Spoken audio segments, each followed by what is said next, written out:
Voici à présent les nouvelles du continent africain. En Afrique, le haut-commissaire des Nations Unies aux droits de l'homme indique que plus de 1000 civils ont été tués par des frappes de drones au Soudan durant les 5 premiers mois de l'année. L'épidémie d'Ebola en République démocratique du Congo demeure l'un des principaux sujets de la semaine.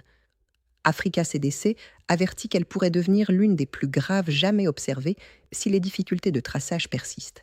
L'Union européenne annonce 493 millions d'euros destinés à la réponse sanitaire en Afrique centrale. Les CDC américains déploient également des équipes supplémentaires et activent un financement d'urgence. Les autorités congolaises annoncent successivement 896 puis 933 cas confirmés d'Ebola, avec 245 décès recensés.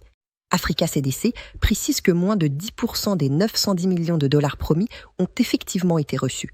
Selon l'Organisation mondiale de la santé, 75 soignants ont été infectés et 17 sont décédés depuis le début de l'épidémie. À Bunia, au moins 30 décès sont signalés dans le camp de déplacés de Kigonze, où vivent plus de 15 000 personnes. Par ailleurs, les Nations Unies alertent sur un risque accru de famine dans plusieurs zones du Soudan, de Somalie et du nord-est du Nigeria. En Afrique australe, l'inflation sud-africaine progresse moins que prévu, tandis que la Namibie relève son taux directeur.